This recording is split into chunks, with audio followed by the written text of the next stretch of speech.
Action 7 News. And we continue to ask questions about why lapel video from an Albuquerque police officer involved in a deadly shooting does not exist. Officer Jeremy Deere shot and killed Mary Hawks in late April. Reporter Megan Cruz sat down with one of the department's deputy chiefs to get answers. She joins us live with those new details.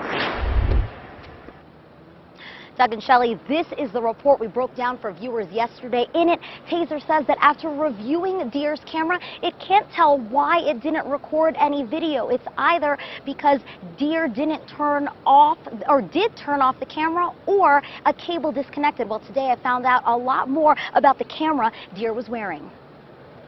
They are actually meant to break away. They're not meant to hold. Deputy Chief William Roseman is talking about this cable. It's part of an officer's lapel camera, and it connects the camera to the battery. Roseman says the flimsy design is to protect officers. The way that the company developed those cables is that if someone was to take it and wrap it around your neck, that the cable would actually break. This is how a Taser camera is commonly worn. The battery is holstered onto an officer's belt. The cable is then snaked up and around to the camera that sits on an officer's shoulder. There's a lot of focus on this cable because Taser says it may be why Officer Deere didn't have video of when he shot Mary Hawks. Taser released a report comparing Deere's camera on the left with a brand new one on the right. It points out how a clip that held Deere's cable and battery together was missing. Taser can't say if the cable disconnected or if Deere turned off his camera. It did say that during Deere's encounter with Hawks, the camera switched on and off numerous times. You have a monthly inspection that the sergeant performs on the officers, and he's looking to see if you have all your equipment and if everything's cared for. Roseman says he can't say when Deere's camera was last inspected. APD also couldn't say how long Deere's had the camera or if he's ever needed it repaired.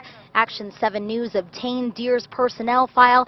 According to records, this isn't the first time Deere had no video of an incident. Deere has failed to produce video in 2 other cases. Is this a coincidence? Right, and I can't get into that because we still have the ongoing investigation. So any of that stuff will be part of that investigation. But according to APD current lapel camera policy, it says you will record the incident in its entirety. And that's bottom line. then why hasn't Jeremy Deere been punished already? Because you got to understand these investigations take a while. In the meantime, Deere has been reassigned to a desk job. That means he is not patrolling the streets. As for the department's lapel camera policy, police say they will change it with direction from the Department of Justice. Live in downtown Albuquerque, Megan Cruz, KOAT Action 7 News. The department says it will continue to use Taser cameras. However, because of Officer Deere's investigation, it's asked the manufacturer for some changes, including how to differentiate when a camera is turned off by its user versus when a